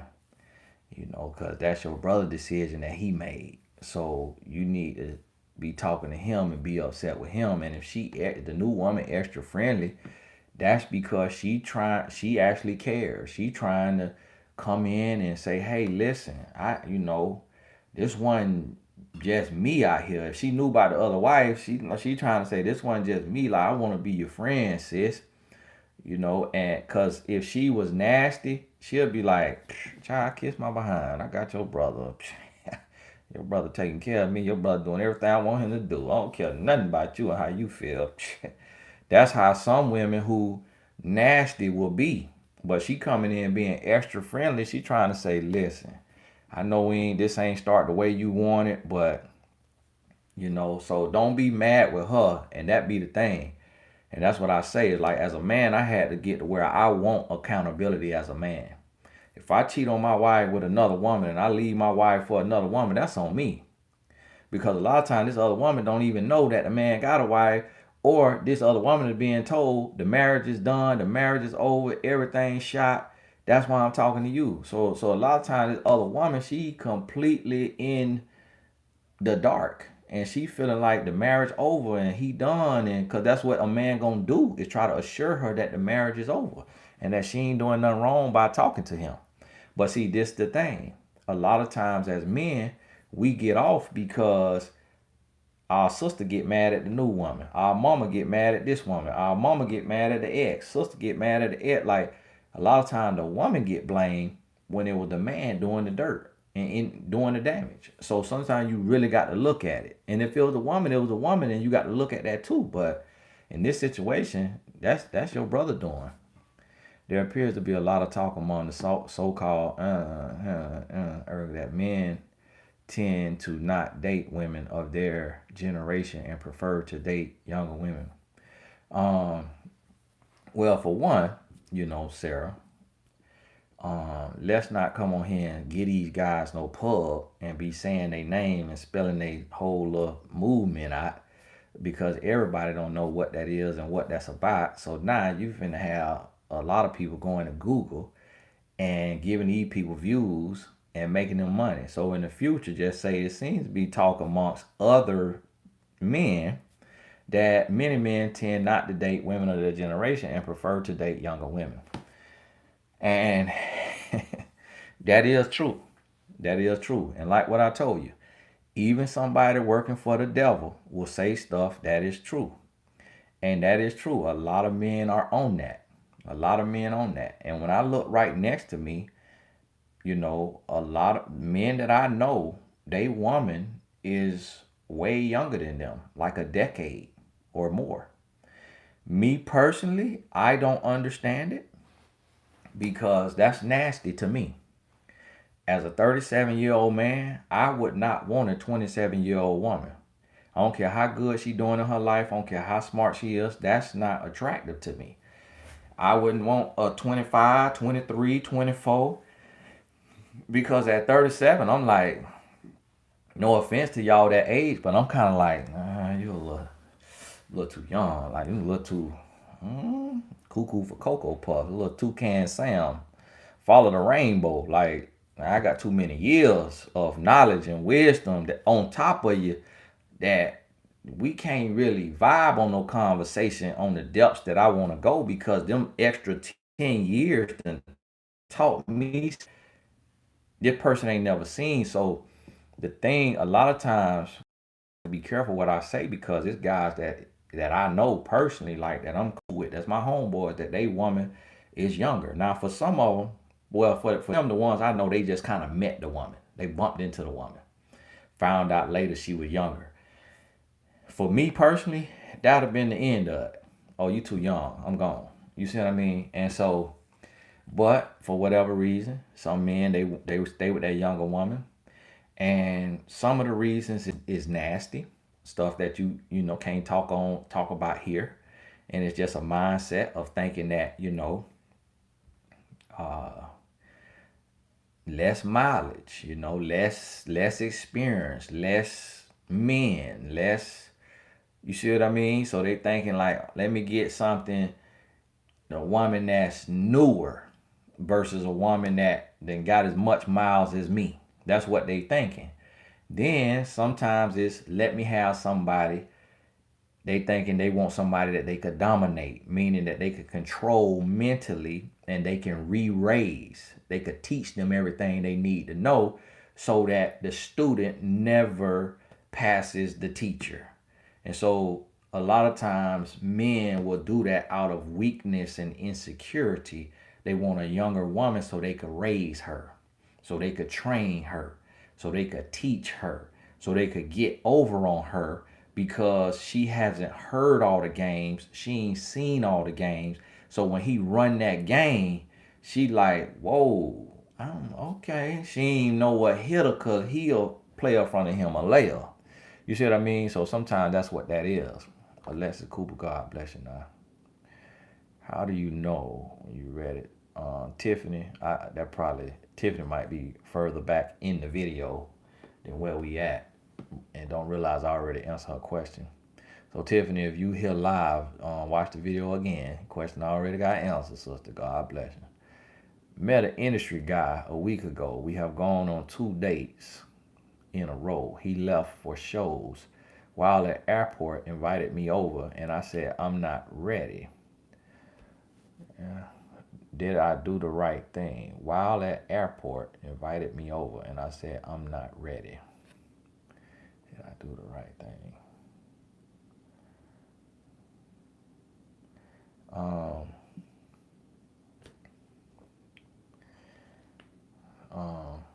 Yeah, I'm kind of confused on what you're saying. If he invited you up to the airport, or while he was at the airport, he invited you to come on the road for his shows. If he inviting you to come on the road for his shows, then and you say you're not ready, and you honestly not ready, then yeah, you did the right thing. You know, but if he was asking you to come up to the airport and sit and talk with him while he, before he go back to the gate, I really ain't, which I assume you mean maybe go on the road. But yeah, you did the right thing though. Cause 2 weeks, you don't know that man. Could be some kind of Ted Bundy. Yeah, sister, I'm not sure what FOMS mean. And I have had father of my son, maybe. And I have had problems recently. Gave myself to Christ. He born Christian, but he sins a lot and don't want to change, but wants me to change a lot and blames me for our turmoil. Should I stay away? Yep.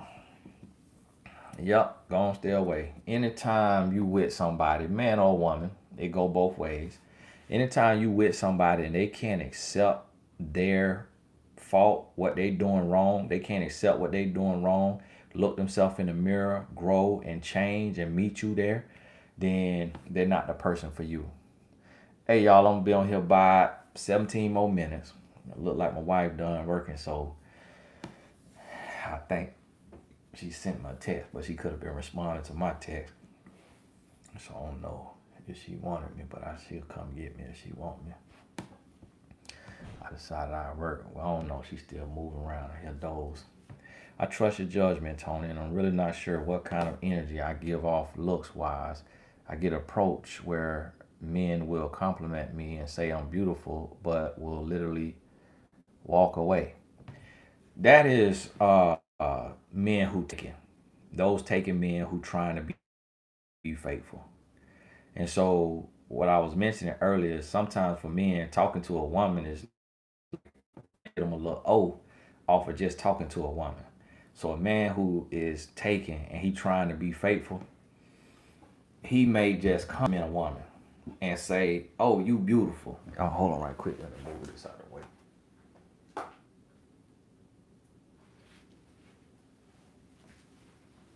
He may just compliment a woman and tell that woman, "Oh, you beautiful. Oh, you beautiful. I just want to let you know you beautiful."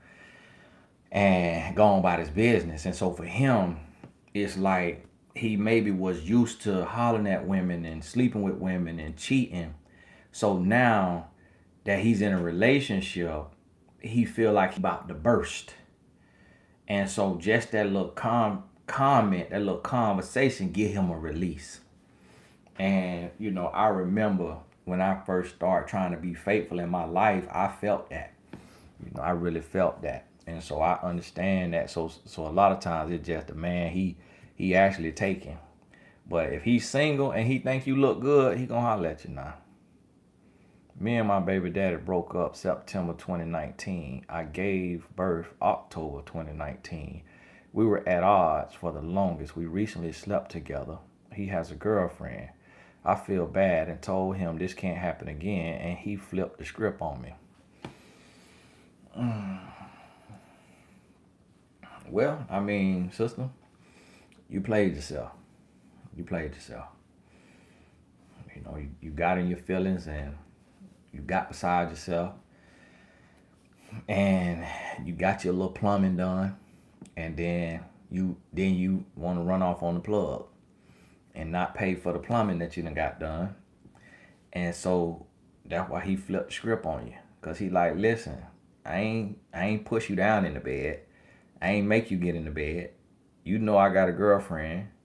You hops on your bike and you all with it, and then the next day you wake up with a conscience. What's going on now?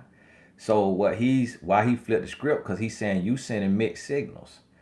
Either you a classy, respectable woman and you love yourself and we done, or you want to play friends with benefits and be my, let me be your splackavelli and be the woman on the side. So he flipped the script to blame it on you, to say, listen, you did this too now. Don't wake up the next day holier than thou after you done got your fix. Then coming in, got your plumbing together. So now you want to kick me back to the curb, and then when you need you some more plumbing a year later, then you bring them back, fall into bed again, and then wake up with a conscience the next day. So it's like you have to, as a grown woman, you got to make a decision. Am I in or am I out? Am I done? And you should be done because he got a new girlfriend. So ask yourself, if you with a man, would you want his child's mother to be open sesame for him when he want her to be open sesame? You would want her as a woman to respect that he's your boyfriend and that him and her are done, and you would want her as a woman to remove herself from the equation and not be available to him. So that's how you have to move in your life and do what you would want done for you. Even if that wasn't going to happen, you don't want to be sowing bad seeds, because then you're going to reap what you sow. So you see what I mean? So being that you here in the Q&A and not him, you have to look at what you did. We can't really preach at him and what he did, because he not here. He ain't trying to get help. He ain't trying to grow and change. He gonna be who he gonna be. So you have to look at and say, what did I do wrong in this situation? And what can I do differently going forward? And so, you know, you can't be mad about him flipping the script now. That's really, you want him to flip the script. So you ain't got to keep getting played into that bed. Let me see. Trying to see if I miss anything. But why do most young men approach me like more than a decade? Because that's a fantasy. That's a fantasy, and it's a notch in the belt. So a young man want to sleep with an older woman because it's an experience. You know, just like if a man could, a man would have variety in every area of his life. So if a man could, every man would have 2-3 houses. Every man would have 2-3-4 cars. Every man would have 3-4 watches. Every man would have 100 pair of shoes. Men, we have a short attention span on average. Not every man, but most of us have a short attention span, and we want variety in some area or in every area that we able to have variety. And so when a young man approach an older woman, he could think you pretty, he could think you beautiful, but it's really because that's also another notch in the belt. It's another fantasy to fulfill. And it's very rarely is it genuine, like, oh, I just really want to be with a woman that's older than me. It's very rarely that. Would you recommend dating a man? Hey, y'all, we got 10 more minutes now. Would you recommend dating a man who has been divorced? I'm 26, he's 31. Marriage ended 2.5 years ago. Any red flags to look out for? What you want to look out for is to see if he healed. When you talking to him, see if you hear damage. See if you hear resentment towards women. See if he sounds bitter. See if he's bashing her too much, talking bad about her too much. See what's going on there. Would you, Tony, think about creating a dating site for your fan base? Well, I thought about it, but here's the thing. I don't do anything just for money. If I do purpose based, my audience on YouTube is 95% women. So if I create a dating site, the dating site will be 95% women. So then I'll be doing the same thing as the rest of the dating site. So that's why I don't create a dating site. Because I got some ideas that could make them better and kind of weed out some of the riffraff, but it won't matter if it's all women. You know what I mean? Because it just, today's real man is not into online dating. And even those who would get on online dating as real men, if it still would just be stealing money from women until you get a lot of men, enough men that'll get on there. So if I was to do it, I would have a enrollment period where only men can enroll for like 6 months and get like 1,000, 10,000 men on there, and then open it to women to where women could get on there. Because other than that, you just finna have pervs and creeps on there and scammers on there. But real men really either in a season of solace with the Lord, or they know that anytime they ready for a wife, they could walk outside and meet that woman. So it's not a lot of real men that's gonna pay to be on a dating site. Tony, when does a man fully mature? Because I'm tired of these men. Every man different now. Every man different. Today is looking like 35, which is old for maturity. But today is looking like 35. But I see a lot of men 40, 45, 50 still ain't matured. And it's blowing my mind. But we working. How do you pursue your goals without losing your soul in this day and age? Well, you got to know what you're pursuing and got to make sure your goals are purpose-based. You got to be rooted in something. For me, I'm rooted in Jesus Christ, rooted in the Lord. And so that's what keeps me from losing my soul. So we should not give your number if he is in 30s and you are 60.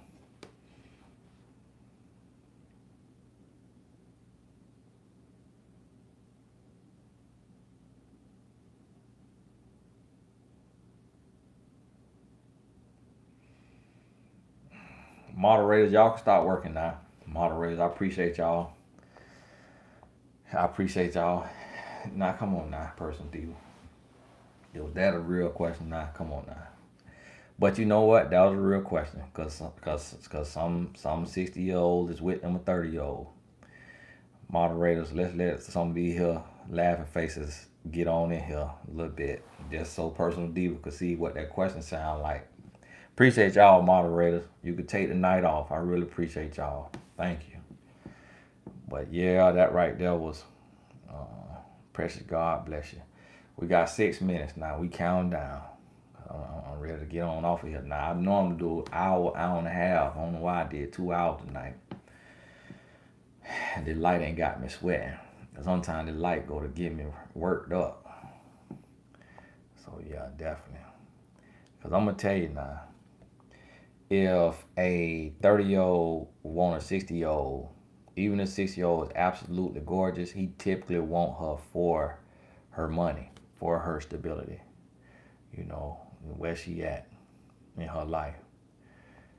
Met this guy, been talking 3 weeks, looked on Facebook, saw a girl with his initial around her neck, sent him a request and he didn't accept, but still wants to talk. Should I ask about her and her hearts?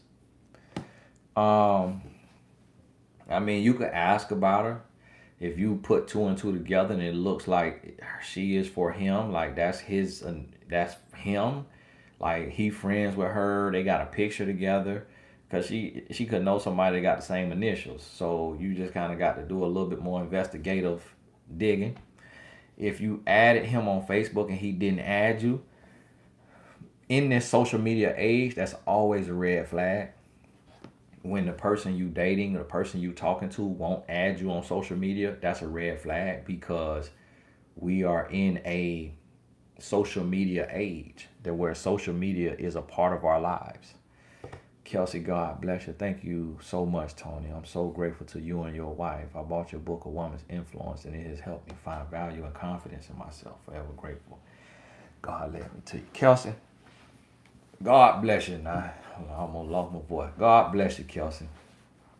I really appreciate you, because I'm glad you got that book. Now, y'all make sure if you read A Woman's Influence that you leave a review, 5 stars. If you don't think it's 5 stars, keep that to yourself. But God bless you. I thank you. Appreciate you for that. Mama Tish, we ain't gonna celebrate. We ain't gonna celebrate. Don't. I don't want you counting no numbers, because I don't want nobody out there to think that we care about that. So we just on another day in the park. You feel me? Another day in the park. You know how we do it. Appreciate the moderators now. Is it bad to date someone who is insecure about his job and is my age, 26? No. I mean, it's good to be insecure about his job, because that means he want more for himself. That means he want better. He want to go to another level. So, you gotta. That's all right. Gave it 5 stars. I wish I could give it more. Rosalie, God bless you now. God bless you now.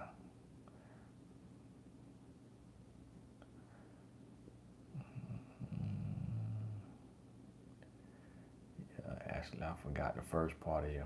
How to deal with family members putting you down. Cut them off.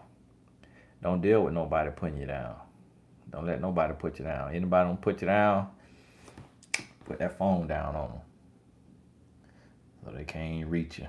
Let them put that down. Anytime somebody puts you down, it's really because they jealous of you. Linda Brown, God bless you now. Excellent presentation as always. Thank you so much. We got 3 more minutes now. I'm scrolling up to see if I miss you. I'm 21, have a soul tie with him since young, and we now have a son. We were engaged, but he cheated, and we have been on and off for the past year. Haven't spoken in 2 months. Advice, is this love? Nope, it's not love. Unfortunately, it's not love. If that's love, he wouldn't put you through all of that, especially after having a son with you.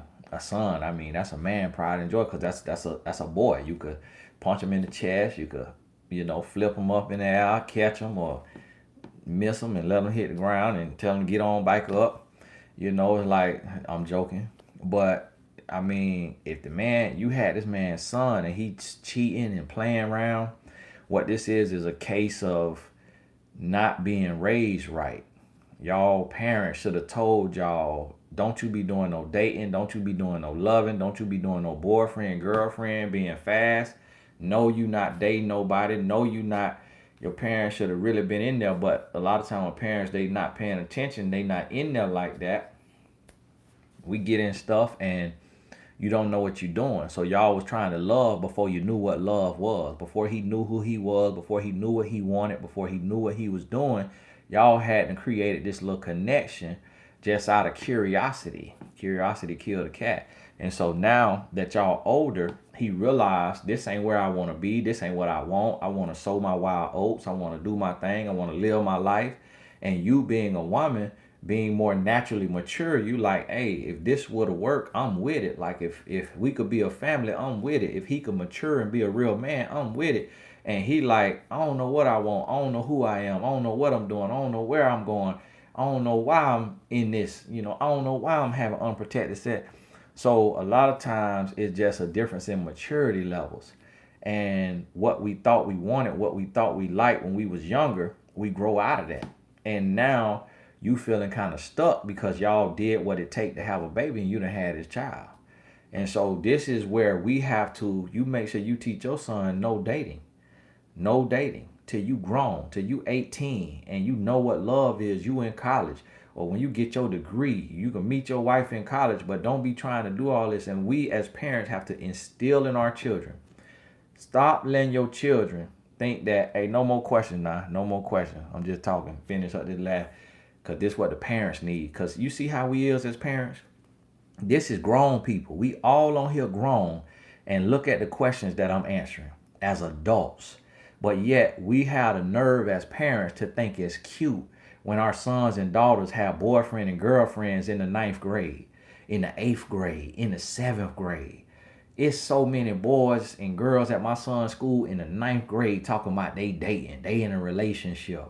My wife showing me pictures of people in my son's school where the girl is in a bikini jumping up on the boy and her legs wrapped around the boy, and they in 8th, 9th grade and they kissing in the picture, and parents think that stuff cute, and then the next thing you know they end up sleeping together, 18, 19, pregnant, and don't even know what love is, don't even know what a relationship is. So if you got kids, make sure that you teaching your kids about schoolwork, grinding, focus, being busy, all of that right there, and not allowing your teenagers to holler about, I got a boyfriend, I got a girlfriend, and all of that stuff right there. Lovey-dovey, I see you just came. I said, no more questions now, lovey-dovey. Said, no more questions. Don't y'all send no more questions now, especially paying for it. Come on now, I'm already done. I'm a minute over. I'm done now. Come on now, no more questions. No more questions. For those y'all just coming in. Lovey-dovey, the last one. Hi, Tony. A man told me I have something. I'm smart and easy on the eyes and could use my beauty as a tool if I had to. What's your take? He basically saying that a lot of women look like you getting bought. That's essentially what he's saying. That a lot of women, that if all the woman got to do is be pretty, and a man will give her anything she want. That's what he's saying. And for the most part, that's true. Because a lot of men today that got money and they get a woman and they really just buying her. Some of the men look like show you what some of these men look like. Some of the men look like this right here. Look like the bottom of this flip-flop.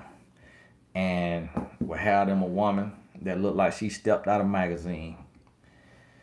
The man look like this here. Hand sanitizer. And will have a woman that look like she stepped out of a magazine, and it's because he got money. And that woman ain't got to do nothing but look pretty. A lot of times people, because my wife is beautiful, they think that she is with me for money.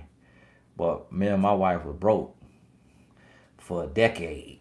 Plus we was broke. My wife with me for love, because I ain't have nothing to offer her but love. I ain't have nothing in my name but a driver license. And barely had that. Got that suspended a time or two probably. Not paying registration or something. So listen to me. That's what's happening today. And that's why I want women to understand, stop using your beauty for a man with money. Like, stop getting bought. Stop being okay with just bags and cars and a nice house and the man treating you like crap. He dogging you out. Like, don't be okay with that. Really know who you are, what you want, and require more than just a man having money and status in the community or a name in the world or what have you.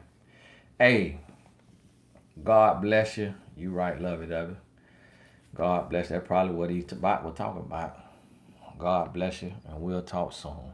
Y'all take care now.